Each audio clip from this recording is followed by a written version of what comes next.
Anne-Marie Rodrigue, journaliste pour Le Verbe Média. Bonjour. Allô, Antoine. Un des dossiers sur lesquels tu as travaillé beaucoup là, ces derniers mois, c'est celui de l'intelligence artificielle. J'imagine que tu avais une question de départ, là, quelque chose qui te turlupinait. Ça a été quoi ton moteur dans cette... ton moteur de recherche dans cette Google. Ouais, c'est ça.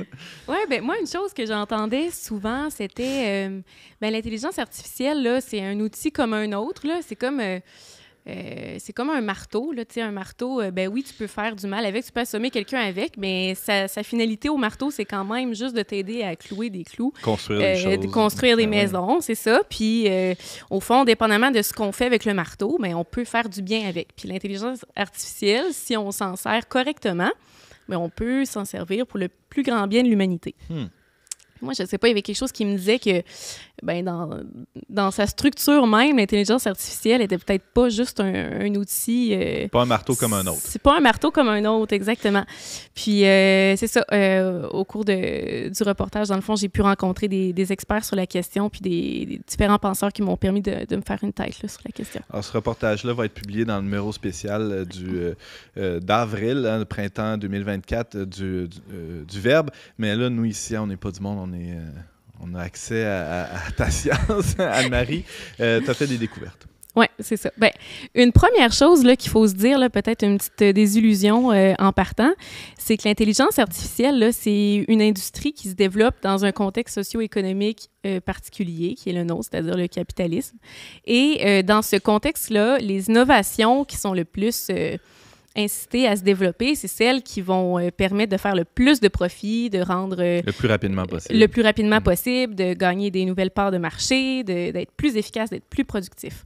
Donc déjà ça, c'est une petite entorse là, au concept de neutralité, parce que souvent, c'est le profit qu'on va prioriser plutôt que la recherche du bien commun, puis de chercher à mettre en place des innovations qui répondent à des vrais besoins. Mais ça, c'est vrai pour tous les outils dans notre monde actuel.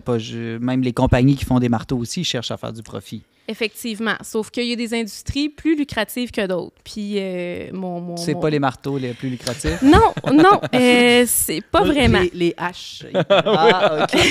C'est ça. Les chaînes, ça. Mais non, c'est ça. Puis, pour vous donner un exemple, là, dans le fond, si on se dit l'intelligence artificielle, là, c'est quoi exactement? Mais on est en contact avec ça à travers les technologies qu'on utilise le plus quotidiennement, là, que ce soit les réseaux sociaux, les jeux vidéo pour certains, les plateformes Netflix, Prime, tout ça. Bon.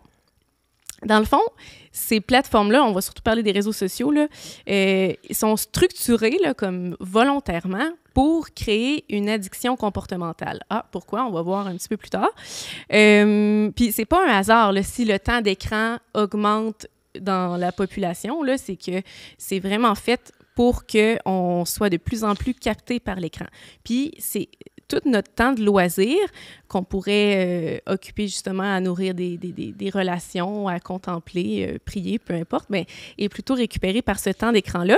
Puis, étant donné que c'est un temps captif, c'est pas nécessairement un temps où on se restaure, où on se repose réellement. Puis ça, on peut s'en rendre compte quand on vient de passer 2 heures sur Instagram, là, c'est ça. Tu fais ça, toi? Ah, ça recharge pas tes batteries. Non, ça vide la batterie, dans tous les sens du terme. Anne-Marie, là, pour la plupart des gens, là, ce que tu décris là, c'est le travail des algorithmes. Hein? C'est c'est les algorithmes là, qui sont derrière les GAFA, qui sont derrière les moteurs de recherche comme Google, qui sont derrière aussi, tu disais, la structure des réseaux sociaux. Ouais. Des algorithmes, l'intelligence artificielle, c'est synonyme? C'est la même chose, ça? Les algorithmes, c'est un peu comme les petits ouvriers de l'intelligence artificielle.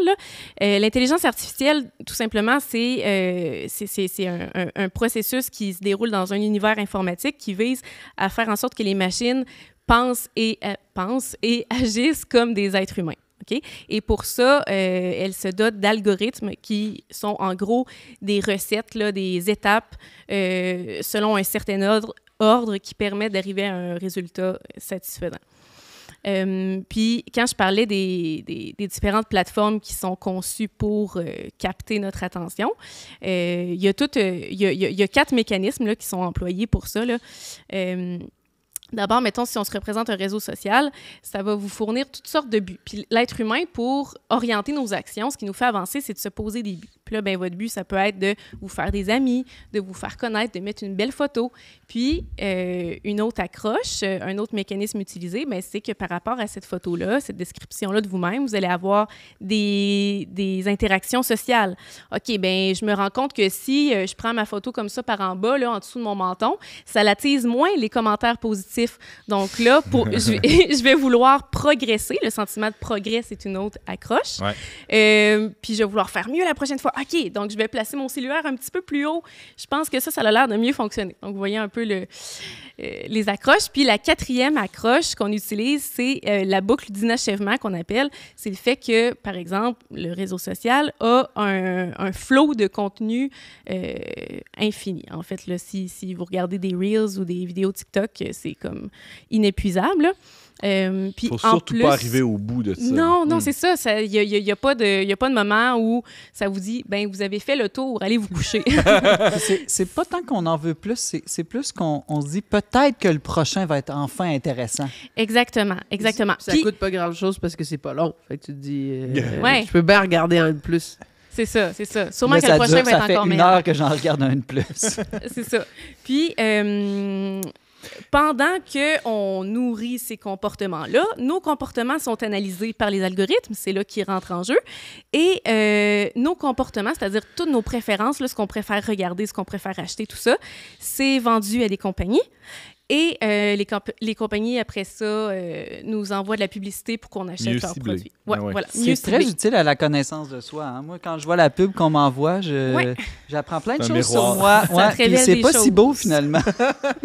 C'est ça. Fait que c'est ça que je voulais dire tantôt, que c'est peut-être plus lucratif que l'industrie des marteaux. Là. Vous voyez l'ampleur que ça prend.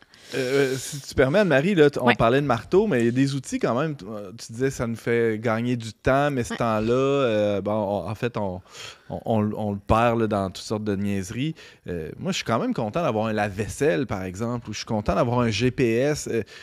À partir de quand ça devient comme malsain ou préférable d'avoir un copilote? Vous allez me dire, ça dépend c'est qui le copilote, là. Je ne veux pas te partir de chicane de couple là, ici. Là, mais... oui, je comprends ce que tu veux dire.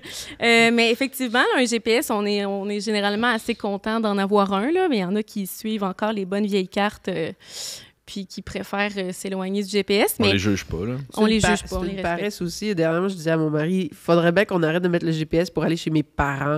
C'est comme oui. On est rendu là, je pense, Pierre-Luc. Là. On ne sait jamais, il y a peut-être un accident, puis le GPS, il va nous calculer un autre chemin. Exactement, c'est ça. Puis en fait, là, les algorithmes, ce qu'ils font, c'est de réfléchir à notre place. Puis dans le cas du GPS, on aime bien ça parce que lui, il est capable de calculer s'il y a des travaux, s'il y a des routes barrées, du trafic, peu importe. Nous, on peut difficilement faire ça, puis on trouve ça bien pratique de lui déléguer cette tâche-là. Sauf qu'on ne réfléchit plus s'il réfléchit à notre place. Moi, ça fait 50 fois que je vais chez Benjamin, puis je ne sais toujours pas comment m'y rendre toute seule. Il faudrait que tu commences à faire un effort. Comme, à un moment donné, tu te dis, bon, là, on l'essaye. On essaye de se rendre chez les beaux-parents. On essaye. On va être capable de trouver la maison de ma mère. Je trouve tellement ça angoissant, moi aussi, un GPS. Moi, c'est ça, je préfère les cartes. Mais c'est ça. Bon, il y a des lieux où l'application des algorithmes, là, c'est ça, comporte des enjeux un petit peu plus grands que calculer le meilleur itinéraire. Puis il y a eu vraiment des scandales là, qui ont été rapportés. Là, c'est une autrice qui s'appelle Virginia Banks. Elle, les cas qu'elle a recensés, c'est aux États-Unis, mais c'est comme vraiment intéressant pour nous aussi, là. Des compagnies d'assurance avaient utilisé des algorithmes pour gérer le service auprès des clients, et des patients qui étaient extrêmement malades se sont vus couper leur assurance alors qu'ils en avaient besoin, parce qu'on est aux États-Unis, on a besoin de ça pour recevoir des traitements ou des soins. Donc, c'était quand même une question de vie ou de mort. Dans d'autres cas, c'était des personnes qui s'étaient fait priver d'aide sociale puis qui en avaient grandement besoin. Donc, de façon générale, les algorithmes sont extrêmement fiables. Mais c'est d'ailleurs comme ça qu'on va les vendre. Là.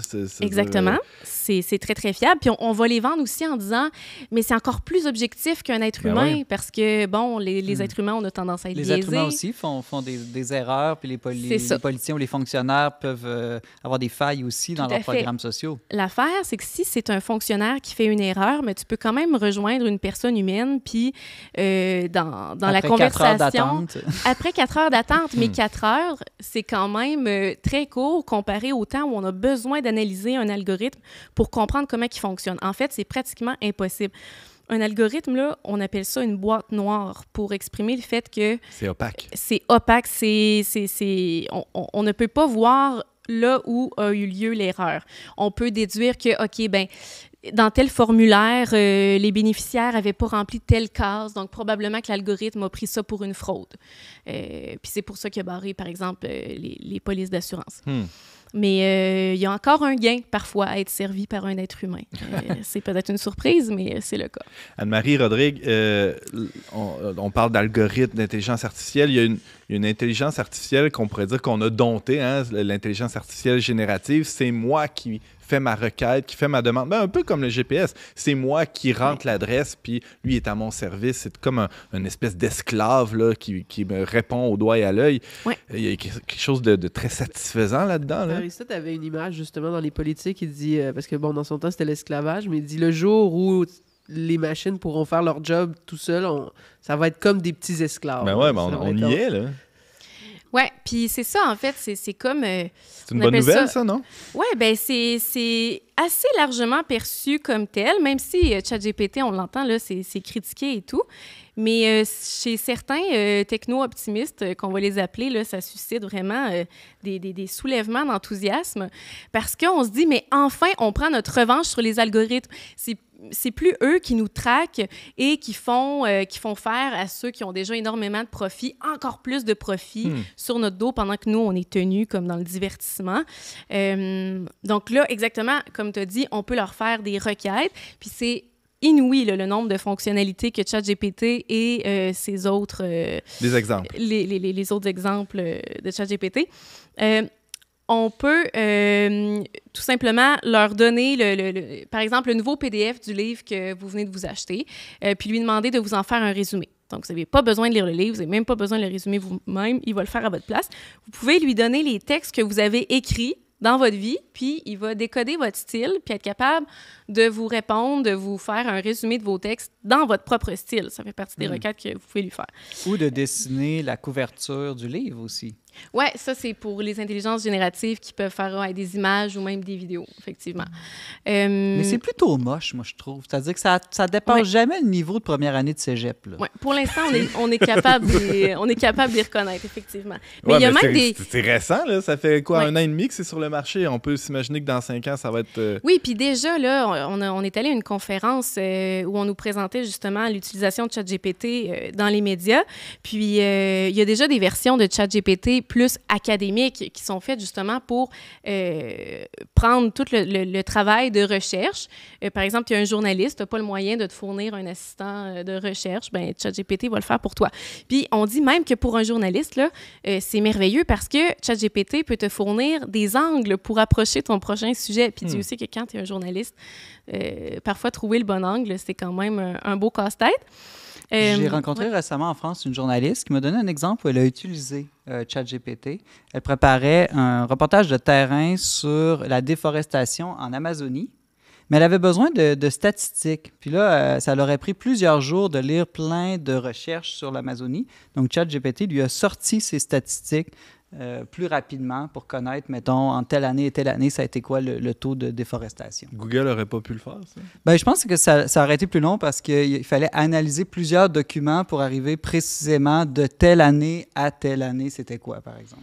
Fait que c'est quoi le gain d'avoir cet assistant-là à portée de main, comme un petit esclave, comme on disait tantôt? Mais c'est ça. Le gain, finalement, c'est qu'on nous dit, ça, la phrase n'est pas de moi, là, c'est justement de la conférence à laquelle j'ai assisté, puis on disait ChatGPT, c'est la fin du syndrome de la page blanche. Donc, plus jamais de manque d'inspiration.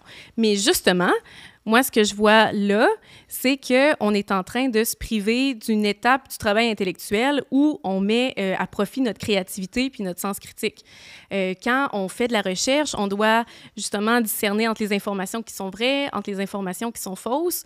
On doit organiser notre pensée de manière cohérente. Que ce soit nous, que ce soit notre assistant qui le fait, dans tous les cas, c'est un être humain qui tire profit de mettre sa pensée à l'épreuve. Puis peut-être que pour nous, on se dit, ben moi, j'ai appris à synthétiser, j'ai appris à faire de la recherche, c'est pas grave si j'utilise cet outil-là. Puis on peut apprendre aux nouvelles générations à bien les utiliser, mais à quoi ressemblerait une génération qui n'aurait jamais mis ces habiletés-là à l'épreuve? Ça serait la privée de la joie de la découverte aussi, non? Exactement, parce que quand on approche une œuvre nouvelle, qu'on la confronte avec nos idées, parfois on est dans l'obscurité, il y a des choses qu'on ne comprend pas, puis le moment où la lumière se fait, où la connaissance jaillit, justement, ça procure une joie que ChatGPT, dans son remâché de résumé, ne nous procurera pas, certainement pas. Le temps file, Anne-Marie, il nous reste quelques secondes. Qu'est-ce que tu ferais là, du temps qui te serait libéré là, si tu utilisais davantage ChatGPT ou une intelligence artificielle générative dans ton travail? C'est ChatGPT ou c'est toi, là? Oui, c'est ça. Qui sait? C'est ça aussi le problème avec ChatGPT. C'est vrai? Oui, bien c'est ça. Un des arguments de vente là, de ces technologies-là, c'est ça va vous libérer du temps pour ce qui compte le plus. Mais justement, moi, je me demande, qu'est-ce qu'on a de mieux à faire de notre temps que d'écrire avec nos propres mots, que de confectionner nous-mêmes nos recettes, là, parce que là, vous pouvez demander à ChatGPT ce que vous pouvez faire avec vos vieux légumes flétris dans votre frigo. Plutôt que d'appeler ta mère ou ta belle-mère pour lui demander qu'est-ce que... Meilleur usage d'un poireau et de carottes, par exemple. C'est exactement. Ou même, vous manquez d'inspiration pour raconter une histoire à votre enfant, vous pouvez demander à ChatGPT. Mais moi, mes plus beaux souvenirs d'histoire, quand j'étais petite, c'était... je demandais à mon père ou ma mère de me raconter une histoire dans sa tête. Ça voulait dire une histoire qu'on n'avait jamais entendue, qu'on ne savait pas comment que ça allait finir. Puis c'était vraiment les plus belles histoires. Fait que je pense qu'on peut faire ça de notre temps. Anne-Marie Rodrigue, journaliste pour Le Verbe Média, merci beaucoup. Merci à toi. Je rappelle qu'on peut lire ton texte dans le numéro spécial de printemps 2024 du Verbe. Merci. Merci.